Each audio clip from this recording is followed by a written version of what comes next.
우리 머릿속 신경 경로는 길에 비유할 수 있다. 길을 따라 어느 방향으로든 갈 수 있기 때문이다.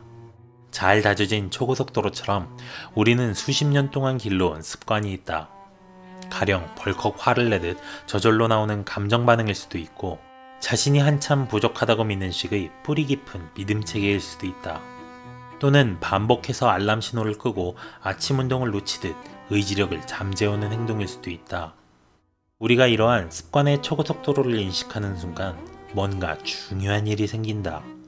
그게 뭐냐고? 우리에게 선택할 기회가 생긴다. 우리는 이러한 고속도로에 들어서려고 한다고 인식할 때마다 선택 지점에 서 있게 된다. 별 생각 없이 똑같은 길에 들어서지 않고 새로운 신경 경로를 의식적으로 생성할 기회를 갖게 되는 것이다. 이 새로운 경로를 시골길이라고 하자. 시골길은 잘 다져지지 않아서 처음엔 빠르지 않다. 하지만 진화의 경로로서 우리를 새로운 장소와 경험으로 이끌어준다.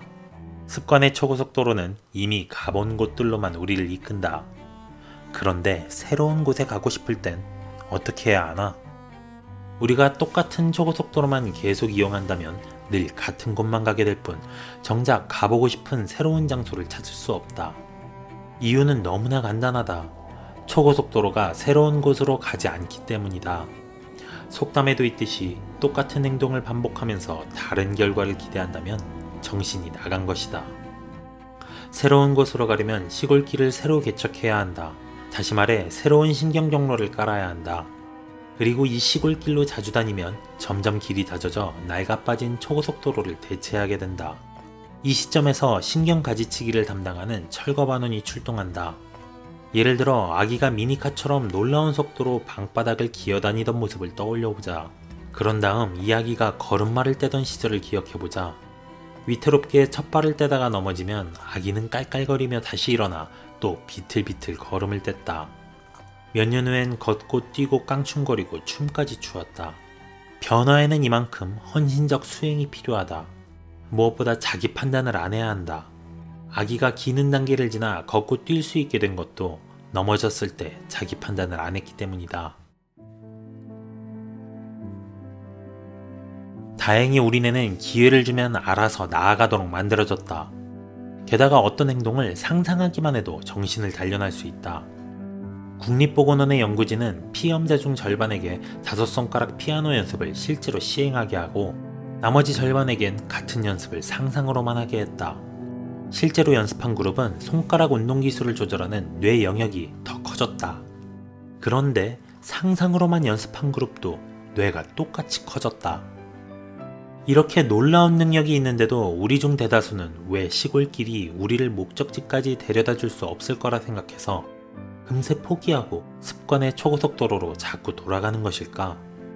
문제는 바로 우리가 바라던 일을 마침내 이뤄낸 정적인 상태, 즉 목적지에 집중하는 데 있다.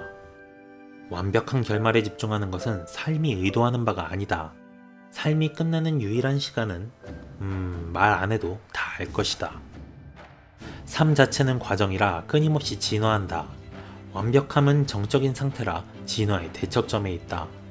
훌륭한 정신의 소유자들 중엔 이 점을 간파한 사람이 많다. 화가 살바도르 달리는 완벽해지려고 너무 애쓰지 마라. 어차피 도달하지 못할 테니 라고 조언했다. 철학자 임마누엘 칸트는 일찍이 인간성이라는 뒤틀린 제목에서 올곧은 일이 이룩된 적은 결코 없었다 라고 말했다. 이러한 위인들이 완벽함은 애초에 불가능하다고 설파하는데도 우린 왜 자꾸 완벽하지 않다고 자책할까? 우리 삶을 바꾸려면 먼저 완벽함이라는 신화에서 벗어나야 한다. 미식 축구계의 전설 빈스 롬바디는 완벽함은 달성할 수 없지만 우리가 완벽을 추구한다면 탁월함은 이룰 수 있다 라고 말했다. 이 유명한 코치는 노력하는 과정이 중요하다는 사실을 알았던 것이다. 우리 삶을 바꾸려면 목적지가 아닌 방향에 초점을 맞춰야 한다. 우리는 완벽함이라는 불가능한 기준을 세워놓고서 그 기준에 부응하지 못한다고 자신을 나무란다. 아무리 노력해도 아무리 성공해도 늘 충분하지 못한 것 같다.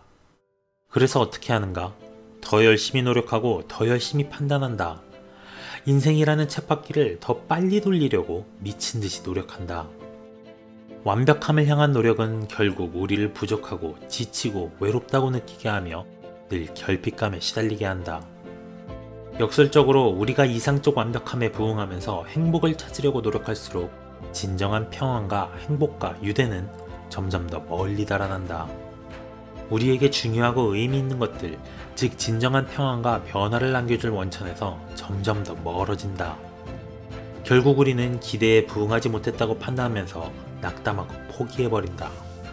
문득 몹시 추웠던 어느 겨울날이 떠오른다.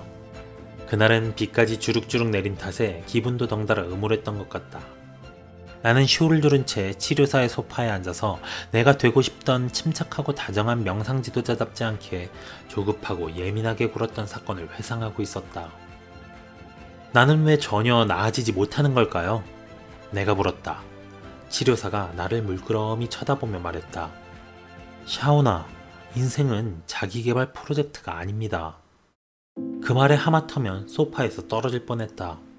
그 순간 내 인생이 온통 자기계발에 집중되어 있었다는 사실을 깨달았다. 누구에게나 사랑받는 사람이 되고자 어떤 상황이 닥쳐도 차분하게 대응할 수 있는 완벽한 상태에 도달하고자 끊임없이 나를 닥달했던 것이다. 설상가상으로 내가 부족한 사람임을 보여주는 하나의 잣대로 마음챙김 수행을 활용했음도 깨달았다.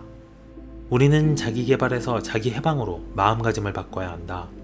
자기해방은 제한적 믿음, 즉 우리에게 고쳐야 할 게 있다는 잘못된 생각에서 벗어난다는 뜻이다. 똑바로 하겠다고, 완벽해지겠다고 끊임없이 시도하면 탈진할 수밖에 없다.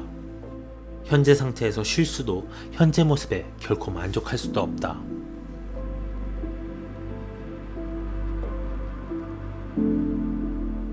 수행의 목표는 뭔가를 기어이 해내는 데 있지 않다. 완벽해지려 하지 말고 그냥 묵묵히 수행하는 게 중요하다. 완벽함은 가능하지 않지만 변화는 가능하다. 내가 무척 좋아하는 선불교 속담은 이러한 역설을 잘 드러낸다. 당신은 현재 모습 그대로 완벽하지만 개선할 여지가 있다. 변화는 방향이지 목적지가 아니다. 세상은 끊임없이 변하고 있으며 그에 맞춰 우리도 함께 변하도록 갖가지 도전을 제기한다. 그런 이유로 우리 뇌는 수행을 통해 끊임없이 배우고 발전하도록 설계되었다. 실제로 베스트셀러 그릿의 저자인 앤젤라 더크워스는 타고난 재능이 아니라 수행과 끈기가 성공을 예견한다는 점을 발견했다. 올림픽 출전 선수에서 웨스트포인트 육군사관학교 졸업생, CEO, 바이올린의 거장에 이르기까지 성공과 실패의 일관된 차별점은 재능 수준이 아니라 헌신적 수행이었다. 수행은 누구나 충분히 할 수 있다. 힘을 실어주는 이러한 마음가짐이 뿌리를 내리려면 고통 없이는 얻는 게 없다거나 원하는 바를 이루려면 죽도록 노력해야 한다는 등 이 사회가 개인적 변화를 위해 우리에게 무조건 믿고 따르라고 규정한 통념 중 상당수를 다시 평가해야 한다. 완벽함이라는 관념에서 벗어나 우리가 원하는 방향에 초점을 맞출 때 우리는 매 순간 무한한 가능성이 있다는 중요한 사실에 눈뜨게 된다.